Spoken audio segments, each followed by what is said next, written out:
Academy of Marxist studies ஒருங்கிணைக்கும் இஸ்லாமியர்கள் முன்னேற்றமும் சவால்களும் என்னும் தலைப்பில் கவிக்கோ அரங்கத்தில் செப்டம்பர் 14 சனிக்கிழமை மாலை 5 மணி முதல் 8 மணி வரை நடைபெறுகிறது. அனுமதி இலவசம். அனைவரும் வருக.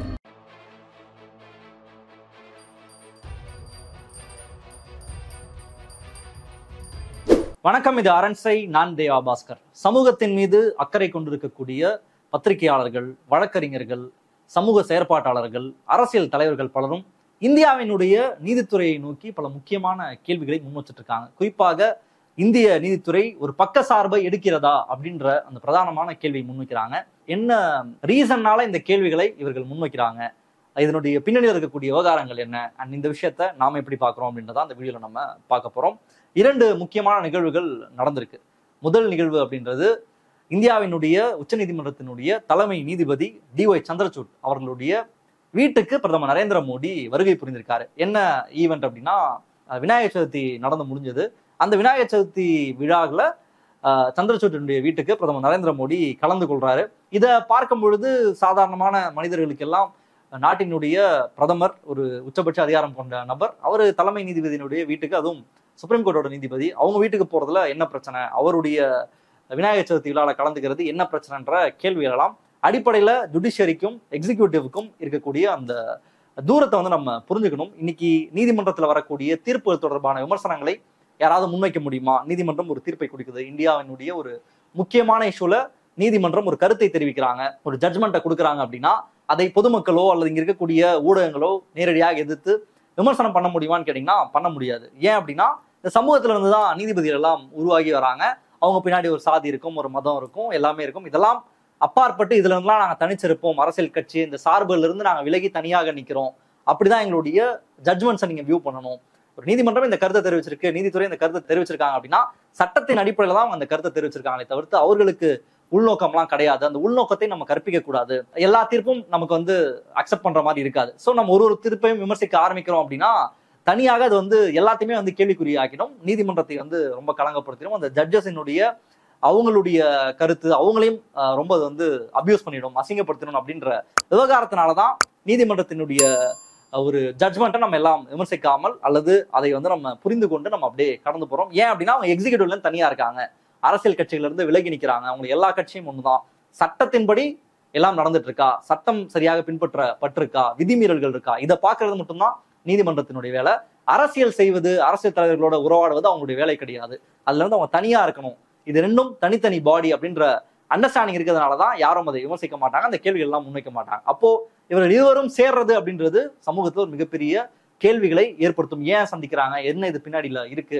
ஏன் அப்படின்னா உச்ச நீதிமன்றத்தின் நீதிபதியாக இருந்த ரஞ்சன் கோகாய் அவர் ரிட்டையர் ஆன பிறகு நாடாளுமன்ற உறுப்பினரானாரு. நிறைய நீதிபதிகள் தொடர்ச்சியாக ரிசைன் பண்றது, பாஜக ஜாயின் பண்றதுன்றத பல இடங்கள்ல தொடர்ச்சியாக பல மாநிலங்கள் நடந்துட்டு இருக்கு. மத்திய பிரதேஷ்ல ரோஹித் ஆர்யா அப்படிங்கிற ஒரு ஜட்ஜ், அவர் முனாவர் ஃபரூக்கி வழக்குல பெயில் கொடுக்காம இருந்தார். முனாவர் ஃபரூக்கி அப்படிங்கிற ஸ்டாண்டப் கமெடியன் பேசின ஜோக் அஃபென்சிவா இருந்தது, இந்து மத உணர்வுகளை புண்படுத்திருச்சுன்னு சொல்லி அவர் மீது வழக்கு போடப்பட்டது. அந்த வழக்குல முனாவர் ஃபரூக்கிக்கு பெயில் கொடுக்காத அந்த ஜட்ஜ் ரோஹித் ஆர்யா அப்படிங்கிற ஜட்ஜ் நேரடியாக போய் பாஜக சேர்றாரு. அப்புறம் ஜஸ்டிஸ் சித்தரஞ்சன் தாஸ் அப்படிங்கிற ஒரு நபர், இவர் கொல்கத்தாவினுடைய உயர் நீதிமன்றத்தினுடைய நீதிபதியாக இருக்காரு.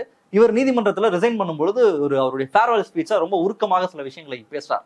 அதுல என்ன அவர் சொல்றாரு அப்படின்னா, அவர் எவ்வளவு ஒரு RSS உறுப்பினராக இருந்தார், அடிப்படை உறுப்பினராக எப்படி RSSல செயல்பட்டாரு, RSS எவ்வளவு விஷயங்களை அவர் கத்துக் கொடுத்துச்சு, RSSல இருந்ததுனால அவர் கத்துக்கொண்ட ஒழுக்கம் எப்படி அவரை நீதிபதி ஆக்குனுச்சு, நீதிமன்றத்துக்கு வந்த பிறகு நான் அந்த RSS லிங்க்ஸ்லாம் நான் கட் பண்ணிட்டேன், இப்போ நான் திரும்ப RSSல போய் இணைந்து பணியாற்ற விரும்புறேன், RSS என்ன சேர்த்து வச்சுனா நான் RSSல சேர்த்துப்பேன்னு சொல்லி வெளிப்படையாக அவருடைய ஃபேர்வெல் ஸ்பீச்ல சித்தரஞ்சன் தாஸ் அவர் கொல்கத்தாவுடைய நீதிபதியாக இருந்தாரு. அவர் அந்த கருத்தை தெரிவிச்சிருந்தாரு. கொல்கத்தாலேயே இன்னொரு நீதிபதி அவர் பாஜகல போய் ஜாயின் பண்ணாரு. இப்படி நீதிபதிகள் அவங்களுடைய டென்யூர் முடிந்த பிறகு, அவர்கள் ரிட்டையர் ஆன பிறகு பாஜகல ஜாயின் பண்றது அப்படின்றது ஆல்ரெடி பல கேள்விகளை எழுப்பியது. அப்போ அவர்கள் செயல்பட்ட காலத்துல எப்படி இருந்தாங்க? இன்னைக்கு ஒரு பார்ட்டி கிட்ட போய் டைரக்டா அவங்க அஃபிலியேட் ஆகுறாங்க, அதுவும் ரூலிங் கவர்மெண்டா இருக்காங்க, அவங்க கிட்ட ஒரு ஜட்ஜு போய் அஃபிலியேட் ஆகுறாங்க அப்படின்னா அவருடைய கடந்த கால செயல்பாடுகள் எப்படி இருந்திருக்கும்?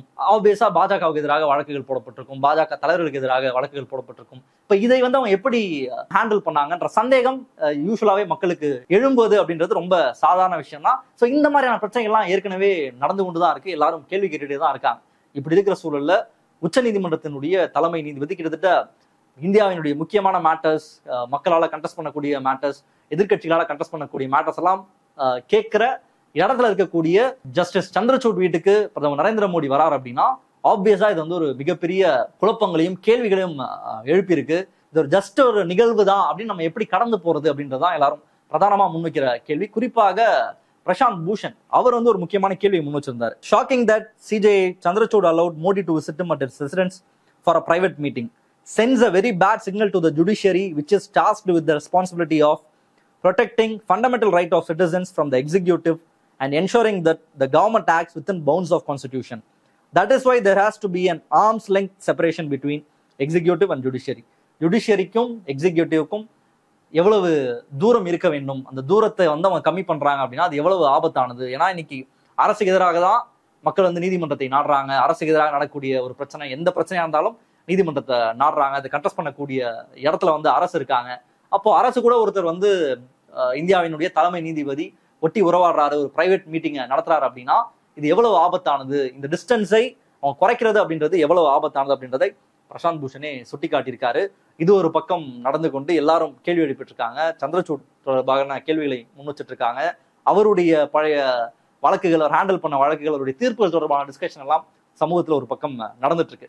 இது ஒரு புறம் இருக்க, இன்னொரு பக்கம் BHP-யினுடைய மாநாடு, விஸ்வ இந்து பரிஷத்தினுடைய மாநாட்டுல 30 நீதிபதிகள், உச்ச நீதிமன்றம் மற்றும் உயர் நீதிமன்றத்தினுடைய நீதிபதிகள், ரிட்டையர் ஆன ஜட்ஜஸ் 30 பேர் வந்து போய் கலந்து கொண்டிருக்காங்க. கடந்த செப்டம்பர் 8ஆம் தேதி டெல்லியில அந்த கூட்டம் வந்து நடந்திருக்கு. VHP-க்கும் ஜட்ஜஸ்க்கும் VHP-னுடைய லீகல் விங் வந்து அந்த கூட்டத்தை நடத்தியிருக்காங்க.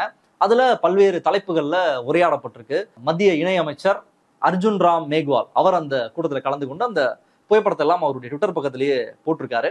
அந்த கூட்டத்துல VHP தொடர்ச்சியாக கையில் எடுத்து சண்டை போட்டு இருக்கக்கூடிய பல முக்கியமான பிரச்சனைகள் எல்லாம் டிஸ்கஸ் செய்யப்பட்டிருக்கு. குறிப்பாக பசுவதை, டெம்பிளை வந்து இன்னைக்கு கவர்மெண்ட் கண்ட்ரோல்ல இருந்து கோயில்களை விடுவிக்கணுன்ற அந்த தலைப்பு, அப்புறம் கன்வர்ஷன் தொடர்பாக நடந்துட்டு இருக்கக்கூடிய பிரச்சனை, அண்ட் அது மட்டும் இல்லாம இன்னைக்கு காசி மதுரா கோயில் விவகாரம், இப்படி பல பிரச்சனைகள் வந்து அங்க பேசப்பட்டிருக்கு.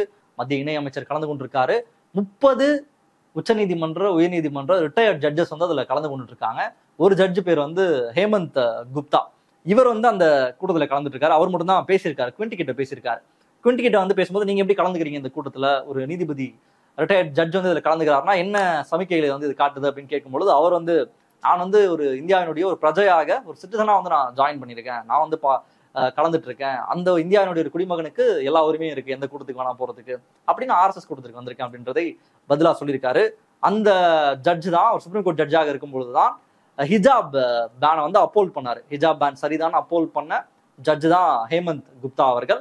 அவரும் அந்த கூட்டத்துல கலந்து கொண்டுட்டு இருக்காரு. இப்ப இந்த கூட்டத்துல நீதிபதிகள் கலந்து கொண்டது, அதுவும் விஸ்வ இந்து பரிஷத்தினுடைய ஒரு கூட்டத்துல நீதிபதிகள் கலந்து கொண்டது அப்படின்றதும் இன்னும் மிகப்பெரிய கேள்வியையும் அச்சத்தையும் ஏற்படுத்தியிருக்கு. குறிப்பாக மஹுவா மைத்ரா மிக காட்டமாக இதை விமர்சனம் செஞ்சிருக்காங்க. நீங்க என்ன வேணா பண்ணுவீங்க, எங்க வேணா போவீங்க, நாங்களாம் உங்களை கேள்வி கேட்கிற இடத்துல நாங்களாம் இருக்கோம், நாங்களாம் சாதாரண மனிதர்கள் தானே, உங்களை எல்லாம் கேள்வி கேட்ட முடியுமா, நீதி அரசர்களை நோக்கி நாங்களாம் கேள்வியெல்லாம் கேட்டுற முடியுமா, இல்ல விமர்சித்திட முடியுமா, அந்த மாதிரிதான் நாம இருக்கோமான்ற ஒரு விமர்சனத்தை வந்து மஹுவா மைத்ரா முன் வச்சிருக்காங்க.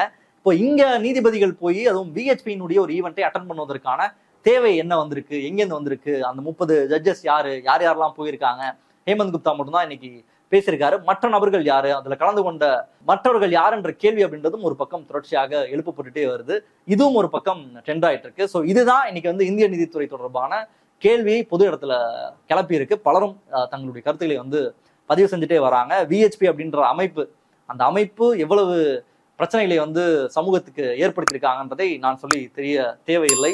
அது வந்து குண்டு வெடிப்புகள்ல இருந்து, கலவரம் செய்வதிலிருந்து, ஸ்கூல்ஸ்ல போயிட்டு அங்க இருக்கக்கூடிய கிறிஸ்தவ மிஷனரிகள் நடத்தக்கூடிய பள்ளிகள்ல அவங்க செய்த பிரச்சனை, இஸ்லாமியர்கள் வசிக்கும் இடத்துல VHP செய்யக்கூடிய பிரச்சனை, இஸ்லாமியர்கள் நடத்தக்கூடிய ஹோட்டல்ல அவங்க பண்ணக்கூடிய பிரச்சனை, பசுவதை அப்படின்ற பெயர்ல இஸ்லாமியர்கள் தாக்கப்படுவது, இஸ்லாமியர்களுடைய குடியிருப்புகள், வீடுகள் வந்து சேதப்படுத்தப்படுவது, சங் பரிவாரினுடைய ஒரு ஃப்ரண்டல் ஆர்கனைசேஷன், RSS-னுடைய ஒரு முன்னணி அமைப்பு தான் VHP. VHP-னுடைய ஒரு லீகல் விங் நடத்தக்கூடிய ஒரு கூட்டத்துக்கு முன்னாள் நீதிபதிகள் அவங்க போறாங்கன்னா திரும்ப இதே கேள்விதான் மக்கள் வைக்கிறாங்க. இப்போ VHP-க்கு எதிராக எத்தனை வழக்குகள் உங்ககிட்ட வந்திருக்கும், எத்தனை கேசஸ் நீங்க ஹேண்டில் பண்ணிருப்பீங்க, எவ்வளவு பிரச்சனைகளை VHP சமூகத்துக்கு ஏற்படுத்தியிருக்காங்க, அது தொடர்பான வழக்குகள் எவ்வளவு நீதிமன்றத்துக்கு வந்திருக்கும். இப்ப இதையெல்லாம் நீதிமன்றம் ஒழுங்காக ஹேண்டில் பண்ணிருக்குமான்ற சந்தேகம் இப்போ எங்களுக்கு எழுது அப்படின்ற கேள்வியை முன்வைக்கிறாங்க. அந்த கேள்வி வந்து புறக்கணிக்க முடியாதுதான். அமைச்சர் இணையமைச்சர் கலந்துக்கிறாருன்னா அவர் அங்கிருந்து தான் வராரு. அவர் போய் கலந்துக்கிறதுல எந்த மாற்று கருத்தும் யாருக்கும் இருக்க முடியாது. அவங்க வெளிப்படையாக சொல்லிட்டு நாங்க ஆர்எஸ்எஸ்ஐ சேர்ந்தவன் தான், நான் எனக்கு இதுதான் வேலை, இந்த கொள்கையை பரப்புவதற்கு தான் நான் இயங்கிட்டு இருக்கேன்றதை வெளிப்படையாக அவர்களே சொல்லிட்டு தான் இயங்கிட்டு இருக்காங்க. பட் அவர்களை வந்து நம்ம கேள்வி கேட்கிறதுக்கோ அதை விமர்சனம் செய்வதற்கோ நமக்கு எந்த உரிமையும் கிடையாது. ஆனா இதற்கெல்லாம் அப்பாற்பட்ட நபர்களாக இருக்கக்கூடிய அரசியலிருந்து விலகி தனியாக இயங்கக்கூடிய நீதிபதிகள் வந்து விஹெச்பியினுடைய ஈவெண்ட்ல கலந்துகிறது அப்படின்றது சமூகத்துல ஒரு மிகப்பெரிய விவாத பொருளாக மாறி இருக்கு. எல்லாரும் கேள்விகளை வந்து கேட்க தொடங்கியிருக்காங்க. இன்னைக்கு மோடி அரசுக்கு எதிராக வரக்கூடிய வழக்குகளை சந்திரசூட் எப்படி எதிர்கொள்வாரு, எப்படி அதை ஹேண்டில் பண்ணுவாரு, 2 பேரும் சந்திக்கிறாங்க, அவருடைய ஃபங்க்ஷன்ல இவர் கலந்துக்கிறார் அப்படின்னா இதை எப்படி புரிஞ்சுக்கிறது அப்படின்ற கேள்விதான் ரொம்ப பிரதானமாக இருக்கு. அண்ட் இன்னொரு பக்கம் விஹெச்பி மாநாட்டுல நீதிபதிகள் கலந்துக்கிறாங்க அப்படின்னா இவர்கள் கடந்த காலத்துல எப்படி இந்த கேசஸ் ஹேண்டில் பண்ணியிருப்பாங்க, இனிமே விஹெச்பி எதிராக இந்த வழக்குகள் வந்தா அவங்க எப்படி டீல் பண்ணுவாங்க, அதுவும் பசுவதை, கன்வர்ஷனு, காசி மதுரா கோல் விவகாரம், அப்படி இந்த வழக்குகளை வந்து இவங்க விசாரிக்கிறாங்க. இந்த வழக்குகள் தொடர்பான டிஸ்கஷன் நடந்திருக்குன்னா இதுல யாரை கன்வின்ஸ் பண்றதுக்கு, யாரை ஃபேவரா மாத்துவதற்கு, யாருக்காக இதை டீல் பண்றதுக்கு இந்த விவகாரங்கள் எல்லாம் அங்க டிஸ்கஸ் பண்ணப்பட்டிருக்கு அப்படின்ற கேள்வியும் சமூக வலைதளங்கள்ல தொடர்ச்சியாக எழுப்பப்பட்டு வருது. பிரசாந்த் பூஷன் வன்மையாக கண்டிச்சிருக்காரு, மஹுவா மைத்ரா கண்டிச்சிருக்காங்க. பலரும் தங்களுடைய கேள்விகள் எல்லாத்தையும் முன் வச்சுட்டு வராங்க. இப்போ எல்லாத்துக்கும் விமர்சனத்திற்கெல்லாம் அப்பாற்பட்ட நபர்கள் அவங்களுடைய தீர்ப்பை கூட நம்மளால விமர்சிக்க முடியாது, அவங்கள அப்படி பார்க்கக்கூடாது, அவங்களுடைய பின்னணி கொடுத்தலாம் நம்ம பார்க்கக்கூடாது. நீதி அரசர்களாக வந்து உட்கார்ந்து இருக்கக்கூடிய நபர்கள் மக்களுக்கு நீதி தான் வழங்குவாங்க. ஏன்னா இங்க இருக்கக்கூடிய எளிய மனிதர்களுடைய கடைசி நம்பிக்கை அப்படின்றது நீதிமன்றம் தான். அந்த நீதிமன்றம் எல்லாருடைய உரிமையையும் பாதுகாக்கும், எல்லாருக்கும் உரிய நீதியை வழங்கும் அப்படின்றது தான் இந்திய மக்கள் நம்பியிருக்கக்கூடிய ஒன்று. அதுல இப்படியான விஷயங்கள் நடக்கும் பொழுது அது மிகப்பெரிய பேசு பொருளாக மாறிட்டு இருக்கு. இன்னும் சந்திரசூட் தரப்புல இருந்து இன்னும் எந்த ரிப்ளையும் வரல, அந்த ஜட்ஜஸ் தரப்புல இருந்தும் இன்னும் ரியாக்ட் பண்ணல. ஹேமந்த் குப்தா மட்டும்தான் பிஎஸ்பி மாநாட்டில் கலந்துறது தொடர்பாக தன்னுடைய கருத்துக்களை பதிவு செஞ்சிருக்காரு. உங்களுடைய பார்வை என்ன அப்படின்றத கமெண்ட்ல போடுங்க. மற்ற நிகழ்ச்சியை சந்திப்போம். நன்றி, வணக்கம். அரண்சை நண்பர்களுக்கு வணக்கம்.